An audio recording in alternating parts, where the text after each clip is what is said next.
My dear students, today we are going to discuss ASEAN, Association of Southeast Asian Nations. This is a 10-member association or alliance. The objective is go for mutual economic cooperation, ultimately taking you towards the aspired economic prosperity. This culture, I mean collaboration, regional cooperation for economic development, cropped up and got its encouragement by the success story of European Union. You know, these nations of European Union, they fought two big wars, World War I and World War II. And subsequently they learned the best way to move forward economically and socially is to collaborate and cooperate. Therefore, they started to nullifying the border restrictions and protectionist policy erstwhile going on. The protectionism is to protect your own nascent industrial setups. You start imposing heavy duties on all your imports. As recently you have seen, United States has embarked upon that policy. It has started imposing heavy duties, particularly from China. And WTO culture is antithesis of protectionism. You get away with all these tariff and import duties and allow the goods to move freely around the globe. Let the goods compete among themselves. Let the quality compete for itself. Therefore, this recipe was followed by ASEAN by looking into the European Union, and these 10 countries, they decided in 1967 to establish this ASEAN, though its charter was signed subsequently in 2008.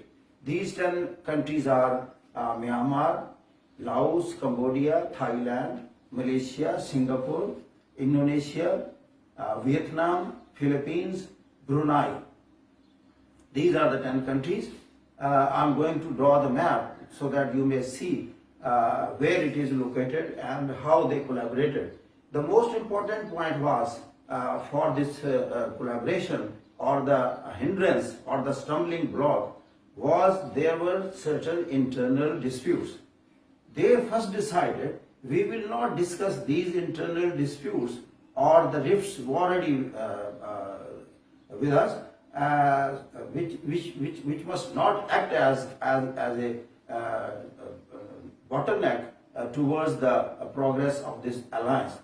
Therefore, any rift or any issue or any conflict, I mean with regard to the boundaries or the regional disputes, will not be discussed in this platform. And this happened.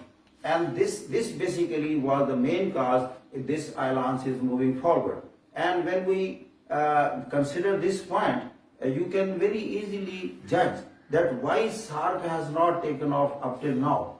The reason being, we have certain internal disputes and regional disputes which are really checking us from moving forward. Okay, before going forward, I will try to draw the map of this alliance. I start from Pakistan, though it's not the member, but it will be easy for you to see where this alliance is. This is Pakistan.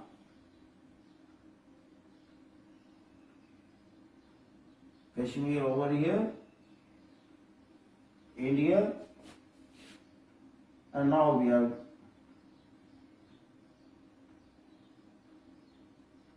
moving towards this ASEAN. This ASEAN is like this.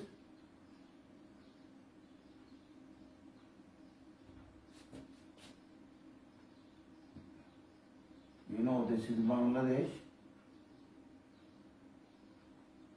This is Burma.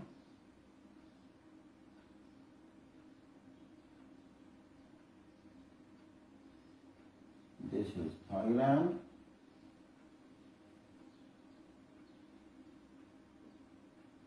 here is Laos. Here we have Cambodia. Cambodia, Laos, and here is the Vietnam.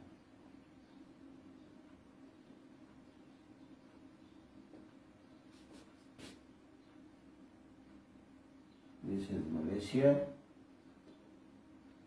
Myanmar, here is Singapore,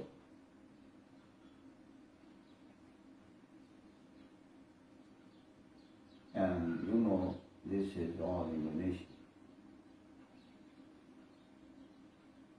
Here is Brunei, very small country, and kingdom as well.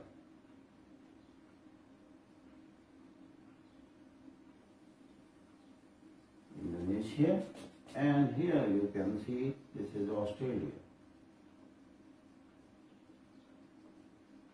and we have New Zealand over here. New Zealand. Okay. And here is Philippines.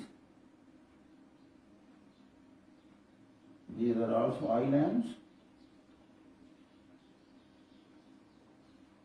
Philippines, Indonesia. Now this is complete now. We can write over this is India, Pakistan. Okay. This is South China Sea.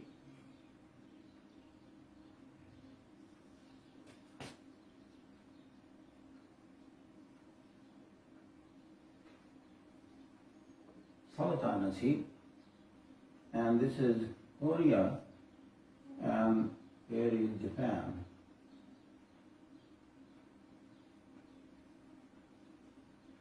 Japan, this is South Korea, and this is North Korea. Okay, and here around it we can see this is Taiwan. I'm mentioning these because we have to discuss also all these things. This is an important alliance for the reason its GDP is around $2.6 trillion nowadays, and it is population-wise 9% of the world. And why these countries collaborated and they made it a success story? Literacy percentage of this area that played an important role. The average literacy rate of this region is around 95%. And there are many countries which have around 99% literacy percentage. This Thailand, Malaysia, Indonesia, Brunei, these have 99%. The least literate country of this region is the Laos, which is 80%. And you know what is of Pakistan. Pakistan is just 57% literacy rate, and that can tell where we are और हम ये दुनिया में हमारा क्या मुकाम है.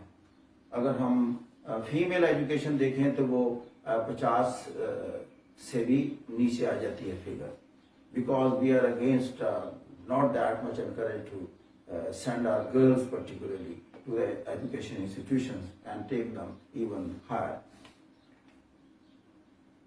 इसमें एक रीजन थोड़ी सी एक जो है डिस्प्यूट इनका हो जाता है कभी थोड़ा सा, वो है कुछ साउथ चाइना सी के island. These islands are known as Spratly Islands over here near Philippines. These are 750 in number. Spratly Island. And there are some others known as parasols. These are the islands. These are claimed by many countries. Philippines, they claim for it, even Malaysia claim for them, Vietnam claim, and the China claim for that. The reason being, the area in which these are situated is rich in oil and gas. इसके अलावा fishing का भी एक इस्तेकाक मिल जाता है, और year strips بھی مل جاتی ہیں، اور دوسرا جو نیویگیشن کے لیے امپورٹنٹ جو روٹ ہے چائنیز اس تمام ایکسپورٹس کے لیے یہاں سے ہوتا ہوا اسٹریٹ آف ملاکا سے انڈین اوشن اور بیونڈ یہ جاتا ہے. اس لیے لیکن یہ ڈسپیوٹ جو ہیں اس کے باوجود یہ آرگنائزیشن آگے جا رہا ہے. اس کو اس حد تک یہ اجازت نہیں دیتے کہ it starts telling upon the progress of this alliance. یہ سائڈ لائنز پر ڈسکس ہوتا ہے ڈیورنگ کانفرنسز اینڈ میٹنگز. اور یہ سکسیس سٹوری کی سب سے بڑی مثال یہ ہے کہ وین اٹ اسٹارٹڈ پرفارمنگ تو یہ اس کے بعد چائنا، جاپان اور ساؤتھ کوریا نے کہا کہ ہمیں بھی ایسوسیٹ کرو، اینڈ یہ پھر آسیان +3 بن گیا. اور اس کے بعد نیوزی لینڈ، آسٹریلیا اور انڈیا نے کہا کہ we also want to associate with it. تو پھر یہ 10+3 اگین +3 16. اور ریسنٹلی رشیا اور یونائٹڈ اسٹیٹس نے بھی خواہش کا اظہار کیا we also become part of that, we want to collaborate with you. اور اس وقت جو ہے یہ آسیان اکنامک کمیونٹی، اس سارے کو اب ہم کہتے ہیں کہ یہ آسیان اکنامک کمیونٹی بن گئی ہے اور یہ فری ٹریڈ ایریا بن رہا ہے ان تمام ممالک کے ساتھ. اور دوسرا یہ ہے کہ جو آسیان +3 ہیں، Japan, south Korea and China, تو اس کو کہتے ہیں ایسٹ ایشیا سمٹ. تو اس میں پھر یہ بعد میں یہ بھی شامل ہو گئے نیوزی لینڈ، آسٹریلیا، انڈیا. اور اینول بیسس پر ایسٹ ایشیا جو اس کی سمٹ ہوتی ہے. اور یہ اپنے میوچل جو اکنامک کوآپریشن کے لیے امپورٹنٹ سبجیکٹس ہیں، اور ٹیرفس اور ڈیوٹیز کو ٹوٹلی ابالش کرنے میں تو اٹس گوئنگ فارورڈ. تو لو جی یہ ہے اس کا سیکریٹریٹ جکارتا، انڈونیشیا کا کیپٹل بھی ہے، اور اس کا یہاں یہ جکارتا یہ ہے. اور یہ انوائرمنٹل ایشوز کو بھی انہوں نے بڑا پچھلے کچھ عرصے میں فوکس کیا. اور یہ باقی ہاں اس میں ڈیفنس پروڈکشن کے لیے بھی انہوں نے ایک ڈیسیژن لیا ہے کہ by the year 2030 we want to self sufficient in defence production, and they mean that and they will do that. اور سارے ڈسپیوٹ جیسے میں نے عرض کیا کہ پیسفل سیٹلمنٹ کے ذریعے یہ کرتے ہیں. اور پھر by looking at the progress of this alliance, General Assembly have granted ASEAN status of observer, اور even UN کا نمائندہ بھی ان کی میٹنگ میں بیٹھتا ہے. This is all about today. I'm brief on that. I'm not touching all the subjects, all the areas, and it is up to you now. You add more information, more knowledge, more references to make it a real impressive one. My objective is to give you the basics, to give you the idea of the issues, why these alliances are there, why issues crop up, and how they are settled. Therefore, I hope you will be benefited from that, and you will move forward and make it more impressive. Thank you very much. God bless you.